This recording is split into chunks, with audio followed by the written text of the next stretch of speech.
채권자는 낙찰됐으니까 와 드디어 돈 받는다 했는데 낙찰자가 전화 왔어. 전화 오더니 협박할 수 있는 사람이 있어. 누가 있어요? 그거 가짜인 거 아시잖아요. 형사고소가 같이 접수되면 고소한다고 끝나는 게 아니라 채권자가 유치권자한테 이야기 한번 할 수는 있겠죠. 야, 다 끝났어. 꿀팁이죠? 우리 실무하는 사람들은 꼭 써먹어야 되는 거야. 7월 10일에 스터디 시작하도록 하겠습니다. 오늘 재밌는 물건 많이 있던데. 스터디 질문, 유치권 문의, 유치권 공부 중이란 의원님이 유의사항 등을 말씀해 주셨지만 상담 안 받고 입찰하는 것은 아닌 것 같아서 일단 패스했다. 입찰 전 유의사항은 7월 6일 제가 올린 유치권 문의에 달린 댓글을 참고해라. 이것만 봐서 우리가 몰라. 그래서 7월 6일 날 이분이 남긴 글을 좀 가볼게요. 여기다가 유치권을 물어보셨어요. 근데 사건 번호가 없어요. 물건 번호 10개가 주소는 제각각인데 유치권 신고가 들어와 있는데 통으로 10억이다. 뭔지 몰라요. 그러니까 질문이 이렇게 있어요. 임차인이 있대요. 근데 본인이 거주한다. 임차인이 거주한다는 의미인가요? 네. 네. 점유 조건이 탈락됐다. 유치권자와 계약하고 간접 점유했다 우겨도 소유자와 직접 계약이 아니니 점유 조건이 탈락이다가 무슨 의미예요? 제가 책을 읽었는데 거기에 임차인이 유치권자하고 계약을 해서 임차를 했다고 하더라도 소유자와 직접 계약한 게 아니면 그거는 무효가 된다고 그러더라고요. 점유한 게 아니라고. 그래서 어떤 책이에요? 나중에 가죠. 일단 여러분들 유치권 얘기는 많이 들어보셨을 텐데 유치권의 가장 중요한 성립 요건이 타인의 물건을 점유하고 있어야 하죠. 점유. 점유에는 종류가 있죠. 직접 점유 그리고 간접 점유. 근데 유치권자가 계약하고 간접 점유를 했다고 우겨도 소유자와 직접 계약이 아니니 점유 조건 탈락이란 말은 틀렸어요.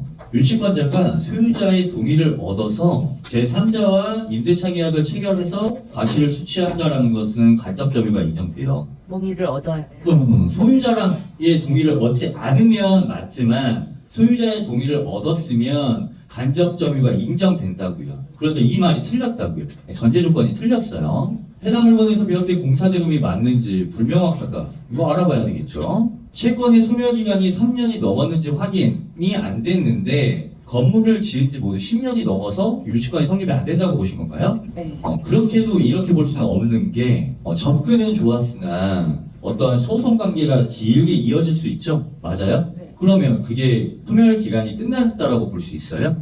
아니요, 이건 뭐 중지를 했는지 중간중간 청구를 했는지 모르니까. 모르니까 성립을 한다라고 단정할 수 없다라는 얘기죠. 그죠?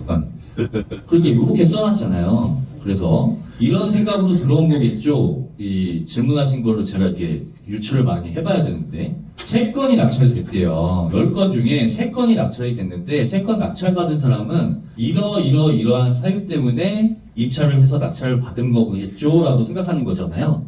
그건 모를 일이 있겠지. 그래서 의원님이 유치권은 민법 420조에서 타인의 물건 또는 유가증권을 점유한 자는 타인의 물건이죠. 그 물건이나 유가증권에 관한 생긴 채권이 변제기에 있는 경우에는 변제를 받을 때까지 그 물건 또는 유가증권을 유치할 권리가 있다. 누가 유치권을 주장하고 있는가가 중요할 듯하다. 임차인도 유익비 필요비의 유치권을 주장할 수 있다. 근데 지금 여기에는 누가 유치권을 주장하고 있는지는 모르겠으나 1번과 2번의 내용으로 판단되면 공사한 사람이 유치권을 주장한다라고 해석해야 되겠죠? 건물 지은 지 10년이 넘었다고 하더라도 채권의 가압류 등을 설정하였다면 소멸시효는 3년에서 10년으로 늘어납니다. 이거 되게 정확한 지적을 잘 해주신 거죠. 어떤 사유로 유치권을 주장하는지도 중요하다. 건물 짓는 공사비만 유치권을 하지 않고 다른 원인의 공사대금이 있을 수 있다. 되게 맞는 말이죠. 유치권자에게 연락을 해보는 거다. 내가 낙찰받고 싶은데 당신들 못 받은 돈도 내가 다 줘야 하니 얼마를 줘야 하는지 좀 알려주시고 그 금액이 어떻게 발생했고 어떻게 산정된 건지도 사정을 좀 들려주세요 해야겠죠. 해당 건물에 가면 유치권 관련 점유자나 플래카드에 있는 연락처로 전화를 해보시면 됩니다. 이거 누구한테 배웠는지 잘 배웠죠? 누구한테 배웠을까요? 만약 전화를 했는데 여러 차례 전화가 안 되거나 나중에 다시 전화 준다고 하고 다시 연락 없으면 허위 유치권의 가능성도 많습니다. 이건 가능성일 뿐이에요. 유치권을 인정받기 위한 조건들이 상당히 까다롭다 보니 깨지기 쉽다고 유튜브에 나와서 쉽게 생각하실 수도 있지만 이게 소송으로 이게 승산이 높다는 것이 그냥 쉽게 물건을 인도받는다는 의미는 아니다. 실제 유치권의 허위임을 증명하려면 정황상 느낌으로는 안 되고 중요해요. 객관적인 증거 자료들이 필요해요. 그 자료를 그대로 소송까지 가야 한다는 준비로 입찰하면 된다. 되게 답을 잘 해주셨어요. 그래서 요 질문에 대한 답을 우리가 쉽게 할 수가 없었어요. 근데 답을 잘 해주셨죠. 무슨 사건인지도 모르고 질문의 요지를 잘 몰랐어요. 그래서 오늘 스터디랑 또 연관 지어 보니 드디어 사건 번호가 나오죠. 볼게요. 댓글을 참고했죠. 우리는 점유요건에서 탈락이다. 공사대금을 10년이나 있다가 이제 와서 유치권을 한다는 것도 이상하다. 점유요건에서 탈락이에요, 아니에요? 아니에요. 몰라요. 몰라요. 회원님 이거 확인하셨어요? 안 하셨죠? 그러니까 모르는 거. 우리도 모르고 너도 몰라, 나도 몰라, 아무도 몰라. 이런 경우에는 낙찰받고 어떤 액션을 취해야 하는지 궁금합니다. 너도 모르고 나도 모르고 아무도 모르는데 낙찰을 먼저 받아요? 바꿔봐요. 좋은 생각이에요. 잘못되는 거죠? 큰일 날 수 있죠. 아니 근데 이거는 그 시일이 촉박해서 그런 거고 만약에 진짜 낙찰을 받고 싶었으면 조사를 했을 거예요. 이것은 그쵸. 조사를 안 했기 때문에 네, 그렇죠. 당연히 조사를 안 해서 모르셨겠지만 질문이 낙찰받고 어떤 액션을 취해야 하는지 궁금하다고 말씀하셔서 질문에 대한 내용을 얘기하시다면 낙찰받고 어떤 액션을 취한 게 아니라 낙찰 받기 전에 상황을 정리를 하고 낙찰받은 물건인지를 판단한 다음에 낙찰을 받은 다음에 액션을 취해야지 맞죠. 엄밀히 따지면 유치원자가 전화해서 돈 달라고 하면 못 준다고 하고 못 준다고 하더라.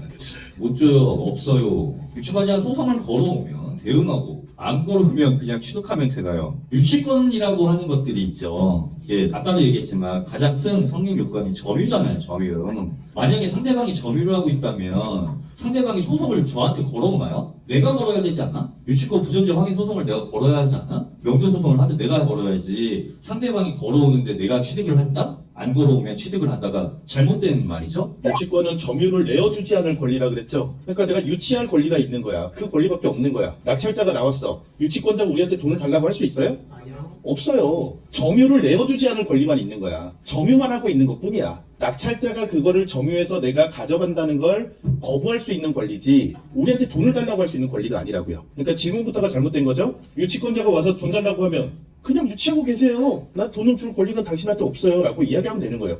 당신은 나한테 돈을 청구할 권리가 없는 거야. 이해되셨죠? 그러니까 잘못된 거고 유치권자가 소송을 걸어오면 유치권자가 소송을 걸 수는 있겠죠. 뭘 걸 수 있을까요?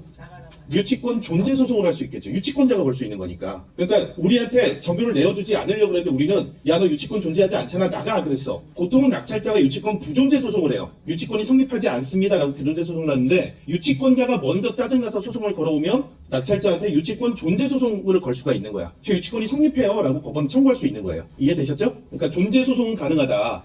근데 유치권 존재 소송을 할 때는 자기가 명확한 근거가 있을 때 그렇게 하겠죠. 일반적으로는 낙찰자가 점유를 뺏기 위해서 부존재 소송을 하고 거기에 대한 대응을 상대가 하는 게 일반적이죠. 유치권 존재 소송이 안 들어왔어. 그러면 그냥 취득하면 되나요? 저건 무슨 얘기예요? 유치권자가 점유하지 않고 있다는 얘기죠. 저건 논할 필요가 없는 거죠. 유치권자는 뭐라 그랬어요? 점유를 내어주지 않을 권리죠. 우리가 낙찰을 받았어. 유치권이 있었어. 근데 아무도 없어. 그럼 어떻게 하면 돼요? 점유하면 돼요. 그럼 유치권이 깨진 거야. 유치권이 맞다 치더라도 점유하지 않고 있으면 유치권이 깨진 거야. 이해되시죠? 근데 아무도 없다 그래서 문이 걸어 잠기고 유치권 행사 중이라고 하는 플랜카드가 있는데 그걸 떼고 나서 문을 따고 내가 들어갔어. 아무도 없어서 들어갔어. 어떻게 돼요?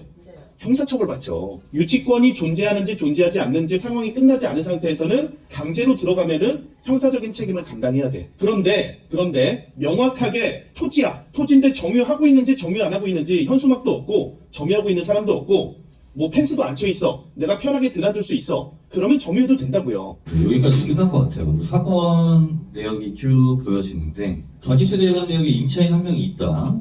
임차인을 만나 조사했는데 임차인이 점유하고 있다. 별리 내용이 없어요. 여기 인간건설 주식회사로부터 건축 공사대금 회수를 위해서 9억 5,080만 원에 대하여 유치권 신고가 제출되었으나 요 내용을 보시고죠. 자, 요거 볼게요. 프로 영끌러님, 네, 여기에 대한 본인의 생각을 쭉 해주셨는데 볼게요. 중공 만남 물건 제외하면 경험상 주거용 물건 유치권 성립되는 경우 거의 못 봤다. 꽤 많아요. 독단적으로 생각하면 안 돼. 큰일 나요. 그러니까 두 번째, 말씀하신 대로 유치권자가 점유하지 않기에 성립이 어려우며 임차인이 있다는 것은 사용 수익하고 있다는 것인데 이 경우 진성 유치권도 깨진다는 것은 소유자의 동의를 안 받았을 때 얘기지. 받았는지 안 받았는지 확인이 안 돼 있는 상황이니까 그거를 확인해봐야 된다까지 설명해 줬으면 베스트. 자, 세 번째, 추가적으로 확정 판결을 받아놓은 게 아닌 이상 채권의 소멸시효가 지났을 것 같다? 지금 소송이 진행 중일 수도 있고 소송의 사건 번호라던가 진행 내용이라던가 소송이 진짜 이루어지고 있는지 없는지도 우리는 확인이 안 돼 있는 상황이기 때문에 이렇게 추정하는 것도 섣부른 판단이죠. 자, 네 번째, 낙찰받고 받았다 치면 인도명령을 소장 형태로 구구절절 한다라는 의미인즉슨 아까 조승희 의원님이 설명해줬듯이 조사 단계에서 객관적인 자료를 충분히 확보를 해서 유치권이 성립되지 않는 사유들을 자료 형태로 쭉 충분히 확보해서 입찰을 했겠죠. 그러고 나서 낙찰을 받았을 때 내 생각에 유치권은 깨진다라고 판단되면 그때 인도명령을 넣는 거예요. 넣을 때 일반적인 A4 용지에 인도명령 신청서 한 장 제출하는 게 아니라 소장 형태로 자세하게 쓰는 거죠. 증거 자료도 다 첨부를 해서 한 방에 집중 포화 공격을 하는 거지. 일반적인 소송은 공격 방어 형태를 취하겠지만 인도명령을 이런 식으로 구할 때는 한 방에 치는 거예요. 그렇게 인용이 되면 해결할 수 있다. 한 가지 꿀팁을 또 알려주신 거죠. 4번항에 조금 더 꿀팁을 해. 낙찰을 내가 받았어. 명백하게 허위 유치권이야. 근데 허위 유치권이 금액이 적혀 있어서 낙찰은 내가 받았는데 유치권이 허위로 신고됐어도 낙찰자한테 피해가 뭐가 있죠? 대출이 안 나오잖아. 대출이 안 나오니까 협박할 수 있는 사람이 있어. 누가 있어요? 대출이 안 나오면 우리 잔금 못 내잖아. 그러면 누가 되게 싫어할 거야. 잔금 못 내면 누가 싫어해? 채권자가 싫어하죠. 이해관계를 항상 생각하시라고. 채권자는 낙찰됐으니까 와 드디어 돈 받는다 했는데 낙찰자가 전화 왔어. 전화 오더니 저 유치권 때문에 대출이 안 나온대요. 너무 유치권이 무서워요. 그럼 채권자가 우리한테 얘기를 할 거예요. 아, 그거 가짜인 거 아시잖아요. 그러겠죠. 그럼 우리는 가짜인 거 알아도 은행권에서 안 해준대요. 라고 대답하면 돼요. 그러면서 채권자한테 부탁하는 거야. 뭘 부탁하면 돼요? 경매방해죄로 형사고소해주세요. 유치권자를. 왜? 채권자한테 명백하게 피해를 끼치고 있는 거잖아. 당신 때문에 낙찰가가 떨어졌잖아. 허위 유치권 때문에. 채권자가 모르고 있을 수 있다는 거야. 그러니까 채권자한테 알려주는 거야. 아니면 위임장 써주세요. 제가 대신 고소해드릴게요. 그래서 채권자가 발생할 피해가 있기 때문에 채권자는 경매방해죄로 허위 유치권자를 신고할 수 있죠. 형사고소가 같이 접수되면 고소한다고 끝나는 게 아니라 채권자가 유치권자한테 이야기 한번 할 수는 있겠죠. 무슨 이야기 하냐? 야, 다 끝났어. 너 형사조사 받으면 허위 유치권이면 형사 피해도 네가 해야 될 거고 낙찰자도 잔금 내고 난 다음에는 부당이득하고 손해배상에 대해서도 어느 정도 걸 수도 있어 너한테 민사로. 그러니 잔금 받기 전에 유치권 처리 신고서를 내면은 취하 신고서를 내면은 용서해줄게. 조사 전에 끝난다 그러면은 유치권자가 유치권 포기 각서를 낼 가능성이 높죠. 맞죠? 유치권 취하 신청서를 내겠죠. 유치권 취하 신청서를 내면은 잔금 전이면 은행 측에서는 유치권이 없다라고 판단을 한다는 거예요.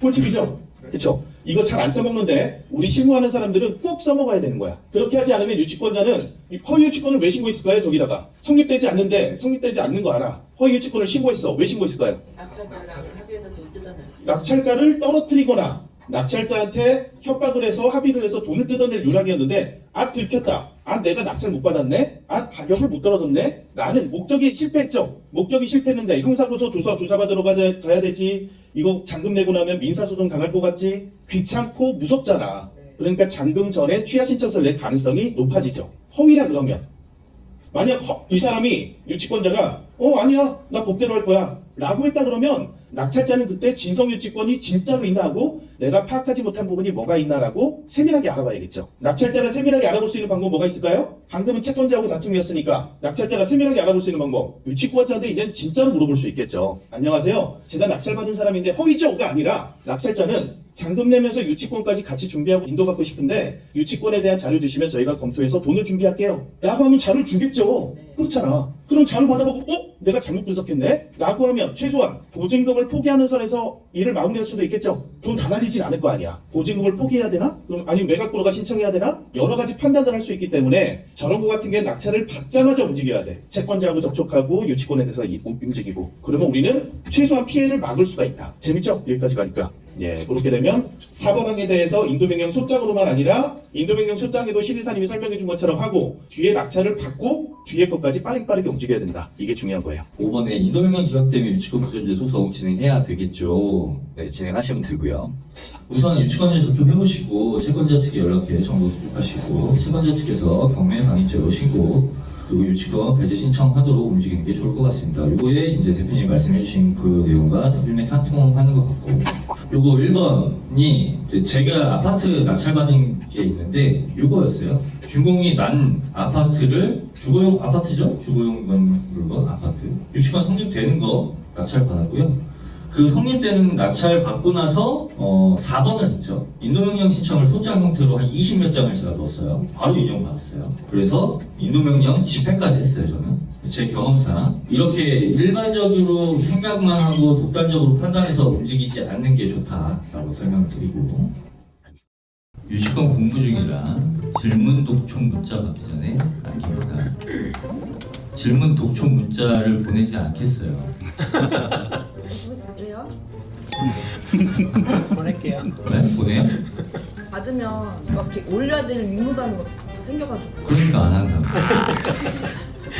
보내셔도 돼요. 보내셨어요. 보내요?